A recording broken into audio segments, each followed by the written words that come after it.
Hey guys, Bethesda probably stepped on some toes this week, and I think most of you felt it the moment you saw it. And just so you know, this video isn't about stirring things up, it's not about piling on, it's not about drama. But I did buy the Mojave Bundle straight from Steam myself. Before you guys start running down to the comment section 20 seconds into this video, I'm just trying to lighten the mood because this topic is going to be thick. And just so you know, I bought the Mojave Bundle myself straight from Steam. Bethesda didn't give it to me. There were no review copies and obviously no favors. Because when I talk about this, I want it to be fair and I want it to be honest. Early on, Bethesda made a very clear statement about what Fallout 76 would not become. There were lines they said they would never cross. So today we're going to talk about whether one of those lines just got a little harder to see. But before we get into opinions, before we get into conclusions, we need to talk about what's happening on the PTS, because there are some real changes there and some of them are actually worth calling out. Before we go any further, I want to be clear about something. When Bethesda gets it right, I'm going to say something about it too. Because on the PTS right now, there are changes that didn't just happen by accident. These are changes that came from feedback, from people speaking up and from people not letting go. And to me, the Gauss Mini is the big one. Damage is up, and for now, the overheating mechanic is gone. And is that going to be permanent? No, they said they'll revisit it later. But this is still a win for the players, and it does matter. And for the naysayers that think that Bethesda can never do anything good, there's nothing I'm going to be able to say to you from here on that's going to convince you. Moving right along. I also saw fixes that a lot of you have been asking for quietly for a long time. Cryo damage finally slowing like it's supposed to. Non-physical damage behaving correctly. Server-side cleanup that makes the game feel more stable instead of more frustrating. And that doesn't happen unless people push. And that doesn't happen unless the community keeps talking.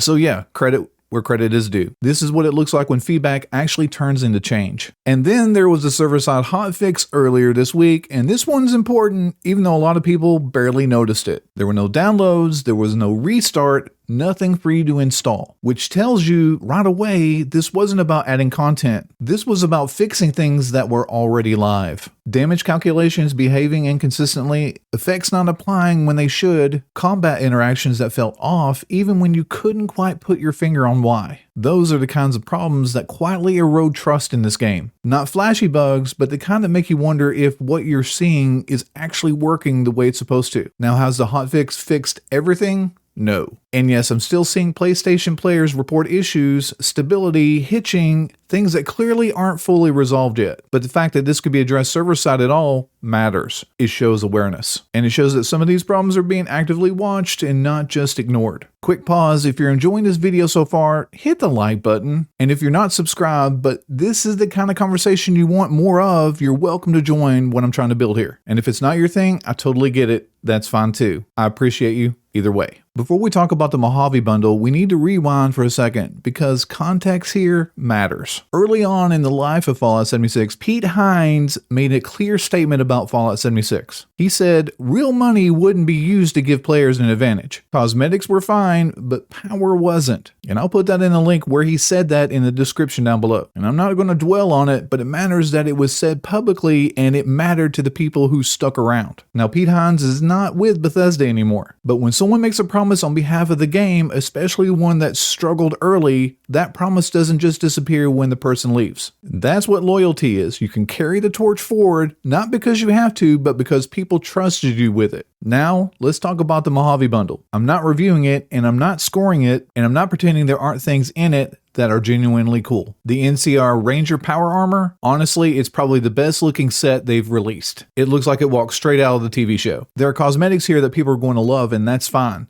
That part of the bundle isn't the issue. The issue is why this bundle is different. This wasn't a developer decision. This didn't come from people tuning damage values or fixing server stability. This is marketing, which means it comes from higher up the food chain. And since 2021, that ultimately means Microsoft. And that doesn't make it evil and it doesn't make it malicious, but it does mean that this wasn't an accident. It was intentional. And listen to me clearly here. When monetization starts touching systems, even lightly, that's when people start asking real questions. And this comes from a whole different area. That's not because they hate the game, but because they care where it's heading. And that's going to bring us to the part I actually tested myself. Not with opinions, but with results. This is when I stopped speculating and actually tested it. I crafted the Ad Victoriam and then I deconstructed it. Once, twice, over and over.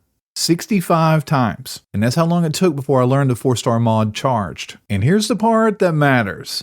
This wasn't luck, it was random. I couldn't guarantee it, but I could influence it. And that's a system, and systems don't exist by accident. Now let me put a couple things into perspective here. I'm not going to say I run the raid every day, hundreds of times a week. I will say that I've run the raid enough to know that I'm comfortable with it. And whether that be 100 times or 200 times, here's the truth. Out of all the times that I've run the raid, I've yet to learn a 4-star mod. Now let that sink in. I literally just purchased the Mojave Bundle, constructed and deconstructed, and learned charged in 65 deconstructions. Now, some people are going to say that's just a melee weapon. It's not competitive. Fallout 76 isn't hard anyway. And those people wouldn't be wrong. This game doesn't need power like this. But that's exactly why this matters. Because, wait for it, what happens next? What happens when Bethesda decides this thing is too strong? Because they will. They always do. Do they touch the damage? Do they touch the swing speed, the weight, the way the mod interacts with other effects? And when they do, what did you actually pay for? And that's going to be the part that nobody wants to talk about, because monetization and balance are now sitting in the same room. And once the door is open, it doesn't close. And ask yourself and be honest, why wasn't this just a skin? They've done it before. They've done it a lot. Weapon skins, power armor skins, cosmetic identity,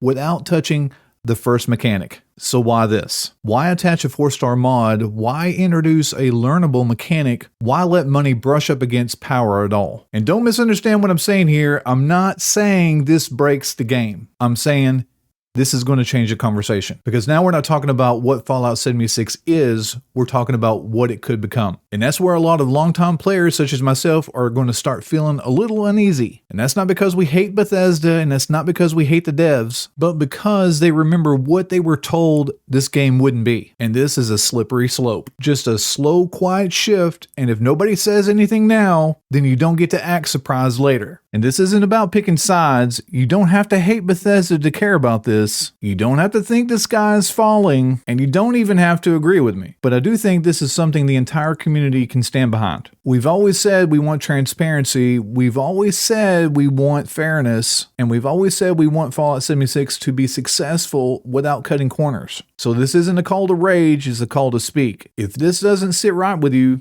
just say so. If you think it's fine, say that too. Because the only way this goes in a bad direction is if everyone stays quiet. This game has survived so far because the community hasn't walked away. And it stays healthy when the community stays involved. And that's all I'm asking. And that's really all I've got for this one. If you found this video to be helpful, or if it gave you something to think about, I'd appreciate you hitting the like button. And if you're not subscribed, but this is the kind of conversation you want more of, you're always welcome to join us. Nothing's expected. I appreciate you either way. Drop your thoughts in the comments. I'll be reading them as much as I can. Hope to see you guys in Appalachia. I'm the Naked Vault Dweller.